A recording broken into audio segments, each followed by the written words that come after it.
এই মাদকতা বিশ্বব্যাপী এমনভাবে ছড়িয়ে পড়েছে যে বিশ্ব পরিসংখ্যানে দেখা গিয়েছে যে বিশ্বের ৭৬ মিলিয়ন লোক বা ৮ কোটি মানুষ মদ পান করে থাকে। কয় কোটি মানুষ? ৮ কোটি মানুষ। আর এই মদ পান করার কারণে আমেরিকার মধ্যে 15% লোক বিভিন্ন রোগে আক্রান্ত হয়। কত পার্সেন্ট লোক? 15% লোক। রাশিয়ার মধ্যে প্রায় 3 ভাগের 1 ভাগ মানুষ মদ পান করে। রাশিয়ার মধ্যে যদি মনে করেন 20 কোটি মানুষ থাকে, 18 কোটি মানুষ থাকে, সেখান থেকে 6 কোটি মানুষ কি করে? মদ পান করে। এই মদ পান করার ফলে প্রতি বছরে এই মদের পিছনে $185 বিলিয়ন খরচ হয়। $185 মিলিয়ন এই মদের পিছনে কি হয়? মানুষ খরচ করে থাকে, বিভিন্ন ধরনের রোগ হয়। আসলে প্রায় 250 বছর ধরে এই মদ নিষেধ করার জন্য বিভিন্ন ইউরোপ, আমেরিকার মধ্যে আন্দোলন চলতেছে মদকে নিষিদ্ধ করার জন্য। 1920 সালে আমেরিকার মধ্যে এই মদকে নিষেধ করা হয়। রাষ্ট্রীয়ভাবে মদকে কি করা হয়? নিষেধ করা হয়। এবং যারা ব্যবসায়ী রয়েছে, ব্যবসায়ী সিন্ডিকেট রয়েছে, তাদের তৎপরতায় আবার 1933 সালের মধ্যে আবার মদকে জায়েজ করা হয়, সরকারিভাবে আবার লাইসেন্স দেওয়া হয়। তারা বলে যে এই মদকে যদি সমাজের মধ্যে যদি দেওয়া না হয় তাহলে ব্যক্তি স্বাধীনতা খর্ব করা হয়। ব্যক্তি স্বাধীনতা, মানুষকে স্বাধীনতা দেওয়া হয় না, সেই জন্য এই মদের লাইসেন্স দেওয়া হয়েছে। এই মদ এবং সিগারেট, বিভিন্ন মাদক দ্রব্য জাতীয় জিনিস, এগুলো কিন্তু সাপ্লাই হয় বেশিরভাগ ক্ষেত্রে আমেরিকা, ইউরোপ থেকে। কোথায় থেকে? আমেরিকা এবং ইউরোপ থেকে। এই তারাই হচ্ছে মদের কারিগর। আবার তারাই এই মদ দিবস পালন করে, মদকে মানুষ না খাওয়ার জন্য আবার সচেতন করে। একদিকে তারা মদের গোডাউন তৈরি করে, আর একদিকে মদ বিক্রি করে তারা লক্ষ লক্ষ বিলিয়ন বিলিয়ন টাকা কামাই করে। কিন্তু বছর শেষে একটা সেমিনার করে মদ না খাওয়ার জন্য।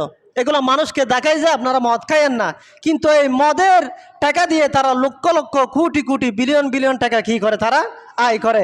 এগুলো হচ্ছে মুসলমানদেরকে ধোঁকা দেওয়ার জন্য। আর আমাদের বাংলাদেশ যদি তাকান, বাংলাদেশের মধ্যে শতকরা মনে করেন 3 থেকে 4 জনের বেশি মদ পান করে না। আমাদের মাঝে এখনও ধর্মীয় অনুভূতি মানুষের মধ্যে রয়েছে।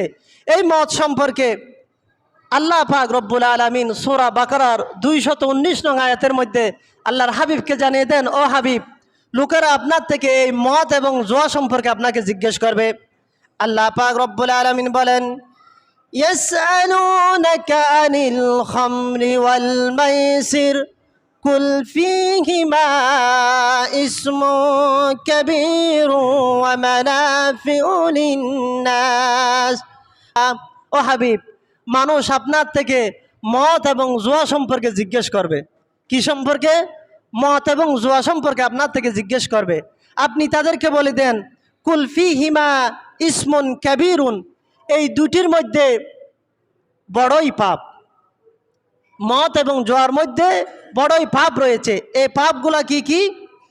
আবার বলেন আল্লাহ তাআলা, ওয়া মানাফিউ লিন-নাস, আবার তার মধ্যে কিছুটা উপকারও রয়েছে। এই মদ কিন্তু আল্লাহ তাআলা একবারে নিষেধ করে নাই, মদকে 3 বারে নিষেধ করা হয়েছে। কয়বারে? 3 বারে। তখনকার সমাজের মধ্যে মদের এমন প্রচলন ছিল যে সবাই মদ খেত। সবাই কি খেত? মদ খেত। তো সমাজের মধ্যে এমন একটা জিনিস প্রতিষ্ঠিত হয়েছে যেটা আপনি চাইলেই সচরাচর হঠাৎ করেই কি করতে পারবেন না, দমন করতে পারবেন না। সেই জন্য আল্লাহ তাআলা প্রথমে বলেছেন এই মদের মধ্যে খারাপ জিনিস রয়েছে, গুনাহ রয়েছে, কিন্তু উপকার রয়েছে। কি উপকার?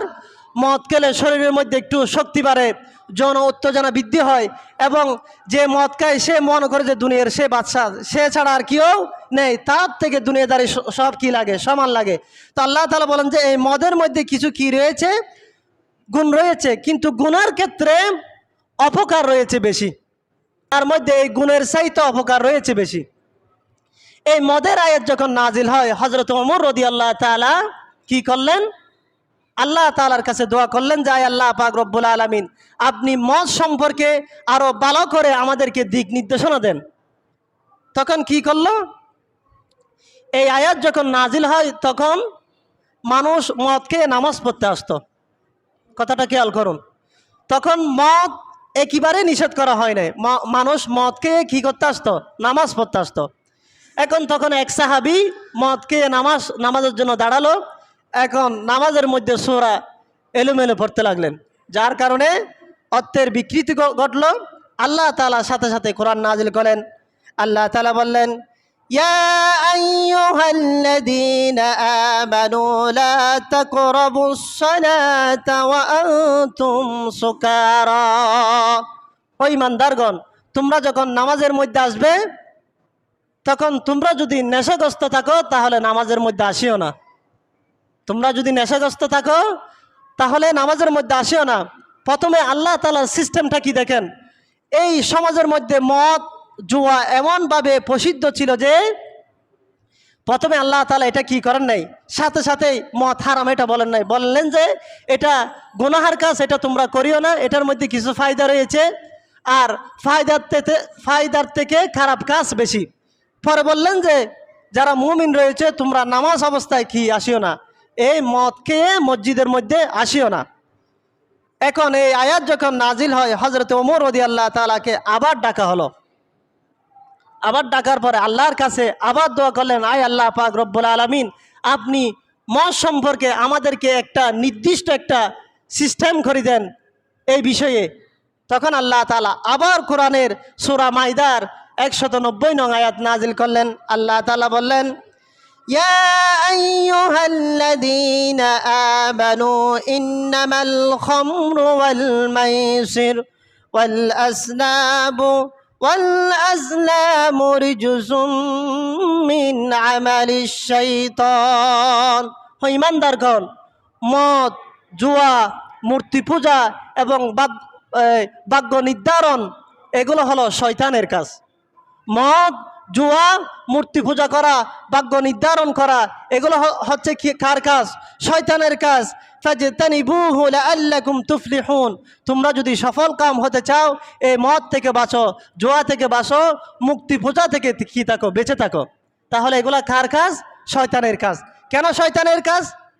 শয়তান এটা দিয়ে কি করে সেই কথা আল্লাহ পাক রব্বুল আলামিন বলেন, إنما يريد الشيطان أن يوقع بينكم العداوة والبغضاء في الخمر والميسر। শয়তান মদ এবং জুয়ার মাধ্যমে তোমাদের মধ্যে হিংসা বিদ্বেষ ছড়িয়ে দিতে চায়। যে মদ খায়, জুয়া খায়, জুয়ার মধ্যে ঝগড়া হয় না? মদ খাওয়ার পরে তার হিতাহিত জ্ঞান থাকে না। বিশেষ করে যে মদ খায় তাদের পরিবারের মধ্যে সমস্যায় ভুগে, প্রথমত স্ত্রী, তারপরে তার সন্তান, তারপরে হচ্ছে তার প্রতিবেশীরা। যে ব্যক্তি মদ খায় তার ফলে অনেকগুলো সমস্যা হয়। আর এই জুয়া, যে আপনি লক্ষ লক্ষ টাকা ইনকাম করেন কিন্তু আপনি জুয়া খান, দেখবেন যে আপনার সংসারের মধ্যে কোনো বরকত নাই, আপনার ঘরের মধ্যে কোনো কি নাই, শান্তি নাই। এই জুয়ার মাধ্যমে অনেক সোনালী সংসার কি হয়ে গেছে, ধ্বংস হয়ে গিয়েছে। তাহলে এই জুয়ার মধ্যে কিন্তু কিছু কি রয়েছে, উপকার রয়েছে। কি উপকার রয়েছে? প্রাথমিকভাবে জুয়া খেললে দেখবেন যে আপনি একদিন লাভবান হয়েছেন, দেখবেন যে আপনি 10 দিন আপনার লস হয়েছে। লাভবান হয়েছেন কয়দিন? একদিন, কিন্তু লস হয়েছে কয়দিন? 10 দিন। এই জন্য জুয়া এবং মদ এটা হচ্ছে মারাত্মক জিনিস। এগুলা থেকে আল্লাহ পাক রব্বুল আলামিন আমাদেরকে বাঁচার জন্য নির্দেশ দিয়েছেন। আর যারা মদ খায়, জুয়া খেলে, তাদের সচরাচর ধর্ম পালন, নামাজ, রোজা এগুলো তাদের ভালো লাগে না, মনের মধ্যে প্রশান্তি লাগে না, ঠিক কিনা? যারা জুয়া খায়, মদ খায়, তাদের নামাজ দোয়া এগুলো ভালো লাগে। কি জন্য ভালো লাগে না? সেজন্য আল্লাহ পাক রব্বুল আলামিন বলেন, ওয়ায়াসুদ্দুকুম আন যিকরিল্লাহি আনিস সালাত। এই শয়তান চায় মদ এবং জুয়ার মাধ্যমে তোমাদেরকে আল্লাহ তাআলার স্মরণ থেকে দূরে রাখতে আর নামাজ থেকে বিরত রাখতে।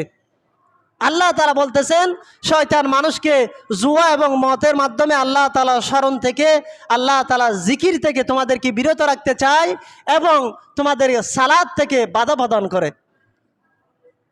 একজন মানুষ 5 ওয়াক্ত নামাজ পড়ে, সে চাইলে কিন্তু মদ খেতে পারবে না। সে নিজে নিজে একটা চিন্তা করতে, আমি তো 5 ওয়াক্ত নামাজ পড়ি, মানুষ আমাকে দেখলে কি বলবে, আমি তো নামাজ পড়ি, আমি যদি জুয়া খেললে মানুষ আমাকে কি বলবে। সে তার মধ্যে একটা কি থাকে, আত্মসম্মান থাকে।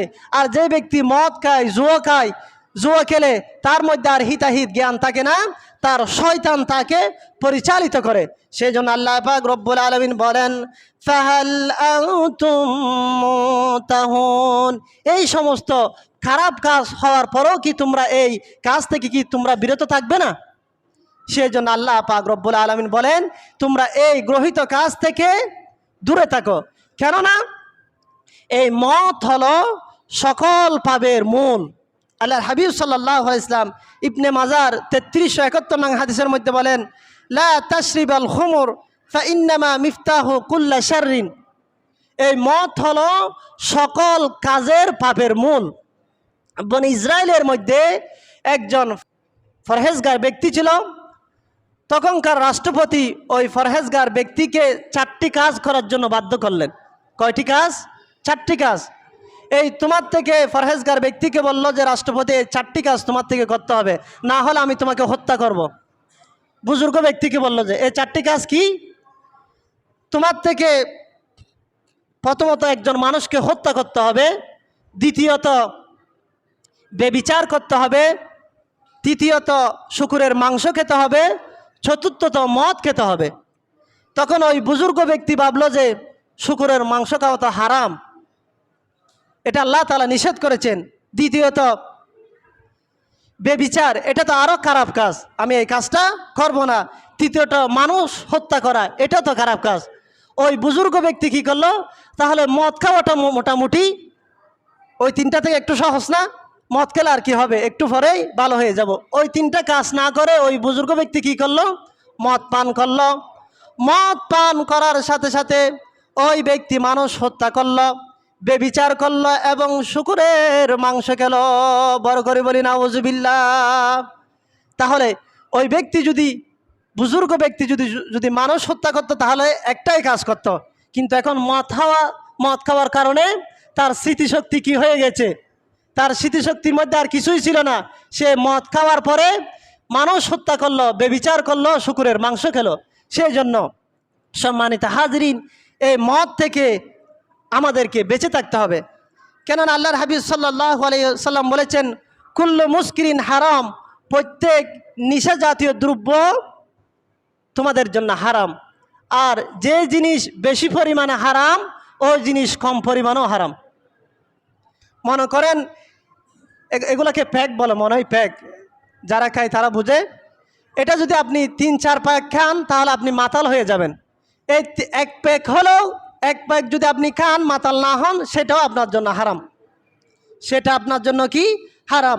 আল্লাহর হাবিব সাল্লাল্লাহু আলাইহি ওয়াসাল্লাম ইবনে মাজার 3376 নং হাদিসের মধ্যে বলেন, লা ইয়াদখুলুল জান্নাতা মুদমিনুল খুমর, যে ব্যক্তি মদ পান করে ওই ব্যক্তি জান্নাতের মধ্যে প্রবেশ করবে না। যে ব্যক্তি কি করে, মদ পান করে, এমন কি হাদিস শরীফের মধ্যে রয়েছে, মদ পানকারী ব্যক্তির 40 দিন পর্যন্ত আল্লাহ পাক রব্বুল আলামিন ওই ব্যক্তির ইবাদত কবুল করেন না। যদি সেই তওবা করে তখন আল্লাহ পাক রব্বুল আলামিন তার এই কাজগুলো আল্লাহ পাক রব্বুল আলামিন কবুল করবেন। তাহলে আমরা বিভিন্ন হাদিস থেকে সহিহ বুখারীর 2775 হাদিসের মধ্যে আল্লাহর হাবিব সাল্লাল্লাহু আলাইহি ওয়াসাল্লাম বলেছেন, যখন কোনো ব্যক্তি মদ পান করে তখন আর তার ভিতরে ঈমান থাকে না, সে মুমিন থাকে না। মদ পান করলে কি থাকে না, মুমিন থাকে না, ঈমান থাকে না, সে বেঈমান হিসাবে দুনিয়া থেকে মৃত্যুবরণ করে। যেগুলো আল্লাহ পাক রব্বুল আলামিন হারাম করেছেন ওগুলোর মধ্যে শেফা খুশ করে। শেফা মানে প্রতিষেধক। অনেকে মনে করে যে শুকুরের মাংসের মধ্যে, মানুষের মধ্যে শেফা রয়েছে।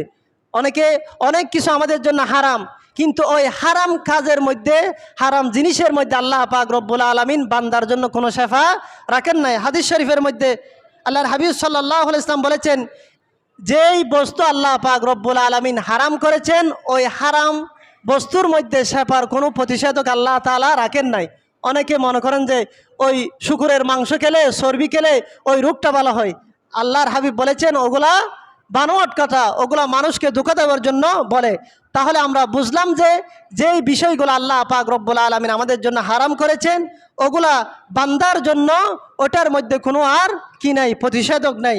আল্লাহর হাবিব সাল্লাল্লাহু আলাইহি ইসলাম নাসাইর বর্ণনায় বলেন 3 ব্যক্তির জন্য আল্লাহ পাক রব্বুল আলামিন জান্নাতকে হারাম করেছেন। সালাসাতুন কদ হারামাল্লাহু আলাইকুমুল জান্নাহ, 3 ব্যক্তির জন্য আল্লাহ পাক রব্বুল আলামিন জান্নাতকে হারাম করেছেন। তার মধ্যে 1 নাম্বার হলো মুদমিনুল খুমর, যে ব্যক্তি শরাব পান করে তার জন্য জান্নাত হারাম। 2 নাম্বার হলো ওয়াল আকুল লিওয়ালিদাইহি, ওই সন্তান যেই সন্তান পিতামাতার অবাধ্য তাকেও আল্লাহ পাক রব্বুল আলামিন জান্নাত থেকে বঞ্চিত করবেন। 3 নাম্বার হলো ওয়াদায়ুস। দায়ুস কি? দায়ুস বলা হয় ওই ব্যক্তি যার স্ত্রী কন্যা গ্রহিত কাজ করে, ফাহেশা কাজ করে, কিন্তু স্বামীর ক্ষমতা থাকার সত্ত্বেও, ভাইয়ের ক্ষমতা থাকার, তত্ত্বাবধানে থাকার সত্ত্বেও তার মাকে, তার স্ত্রীকে, তার কন্যাকে সে সংশোধন করে না, তাকে দায়ুস বলা হয়েছে। তাকেও আল্লাহ পাক রব্বুল আলামিন জান্নাত থেকে মাহরুম করবেন। বরকর বলি নাউজুবিল্লাহ। তাহলে মোটামুটি আমরা বুঝলাম যে এই শরাব পান করলে আল্লাহ পাক রব্বুল আলামিন আমাদেরকে এই শাস্তি দিয়ে থাকেন।